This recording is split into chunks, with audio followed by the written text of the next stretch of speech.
Hi, hello friends, welcome to Cooking Style channel. இந்த வீடியோவில் ரொம்பவே சூப்பரான தாபா ஸ்டைலில் ஆலு கோபி மட்டர் மசாலா தான் எப்படி செய்கிறதுன்னுட்டு காமிச்சிருக்கேன். இந்த மெத்தட் வந்துட்டு ரொம்பவே ஈஸி, வீட்லேயே செய்யலாம், சூப்பரான டேஸ்டி.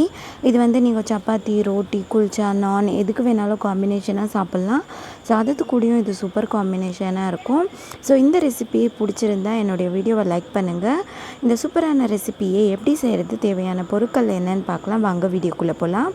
நான் ஒரு அரை கப்பு பச்சை பட்டாணி எடுத்திருக்கேன். அதே போல் ஒரு கப் அளவுக்கு காலிஃப்ளவர் எடுத்துன்னு 2 மீடியம் சைஸு உருளைக்கிழங்கு இது போல் கட் பண்ணி எடுத்துன்னு இருக்கேன். ஒரு மீடியம் சைஸ் கேப்சிகம்மை கட் பண்ணின்னு இருக்கேன். ஒரு 3லேருந்து 4 தக்காளியை நல்லா அரைச்சி எடுத்து வச்சுன்னு இருக்கேன். அரை கப்பு தயிர் எடுத்துன்னு இருக்கேன். ஒரு மீடியம் சைஸ் வெங்காயத்தை உரித்து இது போல் பெட்டல்ஸாக எடுத்துன்னு இருக்கேன்.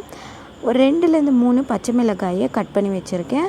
ஒரு டேபிள் ஸ்பூன் அளவுக்கு கொத்தமல்லி, தேவையான அளவுக்கு உப்பு, தேவையான அளவுக்கு எண்ணெய், அது கூடவே ஒரு டேபிள் ஸ்பூன் அளவுக்கு இஞ்சி பூண்டு பேஸ்ட் எடுத்துன்னு இருக்கேன். இது ஒரு டேபிள் ஸ்பூன் இஞ்சி பூண்டு பேஸ்ட் எடுத்துன்னு இருக்கேன். 1 டீஸ்பூன் சீரகம் எடுத்துன்னு இருக்கேன். 2 டீஸ்பூன் மிளகாய்த்தூள், ஒரு 1/2 டீஸ்பூன் அளவுக்கு மஞ்சள் தூள், 2 டீஸ்பூன் தனியாத்தூள், 1 டீஸ்பூன் கரம் மசாலா, 1 டீஸ்பூன் கஸ்தூரி மேத்தி.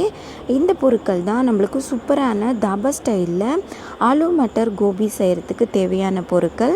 இதெல்லாம் நம்ம நோட் பண்ணி வச்சதுக்கப்புறமா ஒரு ஃப்ரையிங் பேன் எடுத்து வச்சுருந்த எண்ணெயிலேருந்து கொஞ்சமாக எண்ணெய் சேர்த்துட்டு நம்ம கட் பண்ணி வச்சுருந்த உருளைக்கிழங்கை எடுத்துக்கலாம். நம்ம எடுத்து வச்சுருந்த உருளைக்கிழங்கை நல்லா மீடியம் ஃப்ளேம்லேயே ஒரு 5 நிமிஷம் வரைக்கும் இதோடைய கலர் லைட்டாக மாறுற வரைக்கும் இதை நம்ம வதக்கிக்கணும். இது போல் எண்ணெயில் வதக்கிறதுனால உருளைக்கிழங்கோடைய டேஸ்ட்டு ரொம்பவே சூப்பராக இருக்கும். இப்போ இது ஒரு பிளேட்டில் கொட்டி வச்சதுக்கப்புறமா அதே மாதிரி நம்ம எடுத்து இந்த 1 கப்பு காலிஃப்ளவரை இது போல் அதையும் ஒரு 5 நிமிஷம் வரைக்கும் நம்ம மீடியம் ஃப்ளேம்லேயே வதக்கிக்கணும். ஒரு 1/2 டீஸ்பூன் எண்ணெய் சேர்த்துட்டு அது கூடவே கொஞ்சமாக உப்பை தூவிட்டு அதோட கொஞ்சமாக ஒரு பிஞ்ச் அளவுக்கு மஞ்சள் தூளியும் தூவிடலாம். இப்போ இதையும் ஒரு 5 நிமிஷம் வரைக்கும் இது கலர் மாறுற வரைக்கும் நம்ம இதை வதக்கிக்கணும். இது ஆஃப் பாயில் மாதிரி நம்ம வேக வைக்கிறதுனால டேஸ்ட்டு நல்லா சூப்பராக இருக்கும். இப்போ இது ரெடி ஆகிடுச்சு. இதையும் அதே பிளேட்டில் கொட்டி வச்சுக்கிறேன். அடுத்தது நம்ம எடுத்து வச்சுருந்த பச்சை பட்டாணியை சேர்த்துக்கணும். இதையும் ஒரு 2லேருந்து 3 நிமிஷம் வரைக்கும் நம்ம எண்ணெயில் வதக்கிக்கினா போதுமானது. இப்போ இதையும் அதே பிளேட்டில் கொட்டி வச்சுக்கிறேன். அடுத்ததான் இப்போ நம்ம எடுத்து வச்சுருந்த கேப்சிகமையும் ஒரு 2லேருந்து 3 நிமிஷம் இதே போல் ஃப்ரையிங் பேனில் வதக்கிக்கணும். இப்போ இதையும் லைட்டாக வதங்கினதும் இதையும் இன்னொரு பிளேட்டில் கொட்டி வச்சுக்கணும்.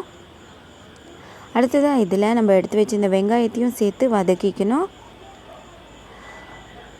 அதையும் ஒரு 2லேருந்து 3 நிமிஷம் வரைக்கும் நல்லா எண்ணெயில் வதக்கி கேப்சிகம் கூடவே சேர்த்துக்கணும். இப்போ இதெல்லாம் ரெடி ஆகிடுச்சு. அடுத்ததான் நம்ம கிரேவி செய்கிறதுக்கான ஒரு பேன் நம்ம எடுத்து வச்சுருந்த எண்ணெயை சேர்த்துக்கணும். எண்ணெய் காஞ்சதும் நம்ம எடுத்து வச்சுருந்த சீரகத்தை சேர்த்து ஒரு 2லேருந்து 3 நிமிஷம் நல்லா ஃப்ரை பண்ணிக்கணும். இப்போ இது நல்லா வெடிக்க ஆரம்பித்ததும் நம்ம கட் பண்ணி வச்சுருந்த பச்சை மிளகாயை சேர்த்துக்கணும். இதையும் சேர்த்து எண்ணெயில் வதக்கினதுக்கப்புறமா நம்ம எடுத்து வச்சுருந்த 1 டேபிள் ஸ்பூன் இஞ்சி பூண்டு பேஸ்ட்டை சேர்த்துக்கணும். இதையும் இது போல் கைவிடாமல் நம்ம 2லேருந்து 3 நிமிஷம் நல்லா வதக்கிட்டோம்னா இது நல்ல ஒரு ஃப்ளேவர் ஆரமாக வரும், வாசனை நல்லாயிருக்கும். அந்த ஸ்டேஜில் நம்ம அரைச்சி வச்சுருந்த தக்காளியை சேர்த்துக்கணும். அதையும் சேர்த்து இது போல் எண்ணெயில் நல்லா மிக்ஸ் பண்ணி விடணும். இப்போ தக்காளியோட பச்சை வாசனை போகிற வரைக்கும் இது நல்லா கம்ப்ளீட்டாக எண்ணெயில் சேர்கிற வரைக்கும் நம்ம இதை மிக்ஸ் பண்ணி விட்டுட்டோம். இப்போ அடுத்ததாக இதில் மஞ்சள் தூளை சேர்த்துக்கணும். அதோடைய மிளகாய்த்தூள், அது கூடவே தனியாத்தூள், அடுத்ததாக கரம் மசாலா, இந்த பவுடரெல்லாம் சேர்த்து தக்காளியோடு நல்லா மிக்ஸ் பண்ணி விடணும். இது போல் தக்காளியோடு நல்லா கம்ப்ளீட்டாக மிக்ஸ் பண்ணிடணும். இப்போ இதையும் ஒரு 5 நிமிஷம் வரைக்கும் எண்ணெய் விட்டு பிரிகிற அளவுக்கு இதை நம்ம வதக்கிடணும்.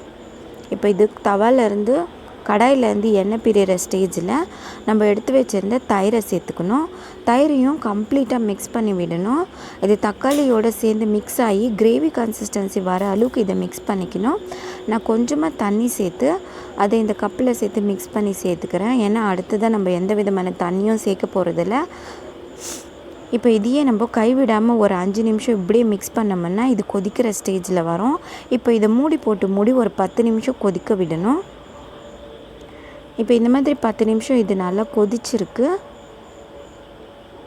இதை ஒரு தடவை நம்ம இது போல் மிக்ஸ் பண்ணி விட்டுட்டு நம்ம ஆஃப் பாயிலாக வேக வச்சுருக்கிற காய்கறிகளெல்லாம் ஒன்று ஒன்றா சேர்த்துடலாம்.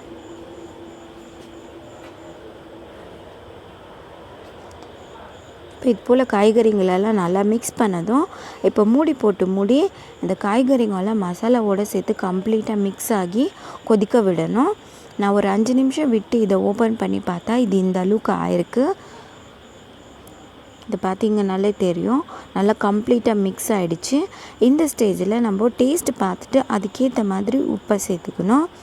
இப்போ உப்பு சேர்த்துட்டு இதையும் நம்ம நல்லா ஒரு தடவை மிக்ஸ் பண்ணி விட்டுட்டு கடைசியாக இதில் நம்ம கேப்சிகமையும் வெங்காயத்தையும் சேர்த்துக்கணும். இதையும் இந்த மசாலாவோட நல்லா கம்ப்ளீட்டாக மிக்ஸ் பண்ணிட்டோம். இதை நம்ம கலரி விட்டுட்டே இருந்தோம்னா இது கெட்டியான கன்சிஸ்டன்சிக்கு வந்ததும் நம்ம எடுத்து வச்சுருந்த கஸ்தூரி மேத்தியை தூவி விட்டு அதையும் சேர்த்து மிக்ஸ் பண்ணி விடணும். இப்போது கிரேவியோட கன்சிஸ்டன்சி எல்லாம் மாறி நல்லா திக்காகிடுச்சு.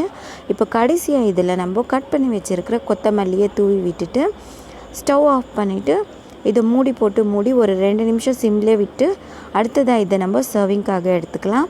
நான் இதை சப்பாத்தி கூட சர்வ் பண்ணுறேன். நான் ஏற்கனவே சொன்ன மாதிரி நீங்கள் பூரி, குல்ச்சா, நான், பரோட்டா எது கூட வேணாலும் காம்பினேஷனாக சாப்பிட்லாம். சூப்பர் டேஸ்ட்டாக இருக்கும்.